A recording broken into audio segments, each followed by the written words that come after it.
Uplynulú sobotu zažila levočská športová hala nápor, aký si azda mnohí ani nepamätajú. Podľa poznávacích značiek aut sa dalo usúdiť, že do Levoče pricestovali návštevníci z takmer celého Slovenska. Platiacich divákov bolo 660, no celkový počet sa odhaduje na viac ako 800. Všetci prišli s cieľom byť pri zrode novej amatérskej súťaže.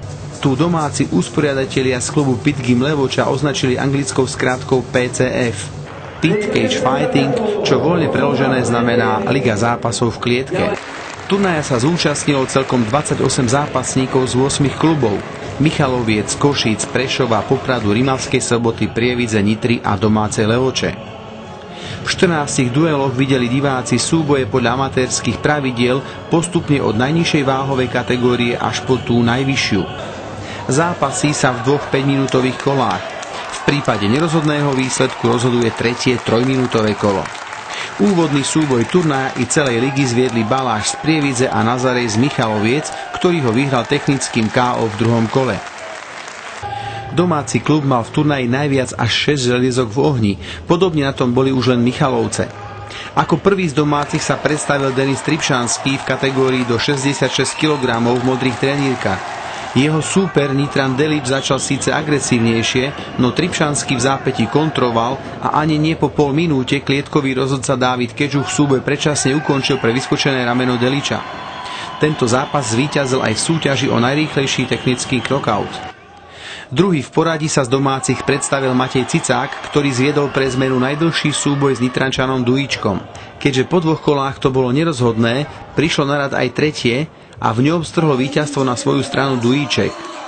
V poradí 6. zápas turnaja postavil proti sebe ďalšieho domáceho Petra Gondu a Barkáca z Rimavskej Soboty. Tento duel patril medzi najvyrovnanejšie a skončil víťazstvom Gondu na body. Ako štvrtý v poradí sa z domácich predstavil Vladimír Drobňák.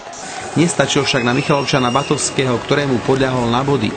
Ocenenie za najkrajšie škrtenie v zápase získal taktiež domáci bojovník Patrik Bendík, ktorý predčasne ešte v prvom kole zdolal Kaťucha z Michaloviec. Posledný duel takmer trojhodinového zápolenia postavil proti sebe v najťažšej váhovej kategórii do 93 kg talentovaného ešte len 16-ročného Davida Širilu z domáceho klubu a Zúbeka z Michaloviec. Ten nastúpil do zápasu sebavedomo a využívajúc výškovú prevahu chcel rozhodnúť duel vo svoj prospech ešte v prvom kole, no stal sa pravý opak. Iniciatívu postupne prebral Širila, ktorý sériou dobre zasadených úderov dostal súpera na zem, kde ho technikou škrtenia prinútil tento súboj predčasne vzdať. Tento zápas bol zároveň vyhlásený za najkrajší z celého turnaja. Som taký rád, neviem, čo vám povedať. No myslím si, že ten zápas najkrajší bol aj, čo sa týka odozvy divákov, ten posledný, čiže vlastne ten náš veľký talent David Širila, 16-ročný chlapec, ktorý krásne bojoval. Tak najkrajší, neviem, či boli dosť dobré zápasy, boli podľa mňa aj väčší borci, jak ja. Po skončení turnaja usporiadatelia, ale aj účastníci a diváci neskrývali spokojnosť s podujatím. Pohode bolo. Výborný, skvelý, úplne najlepší. Vynikajúce. Pocity po turnaji sú samozrejme skvelé, chlapci bojovali.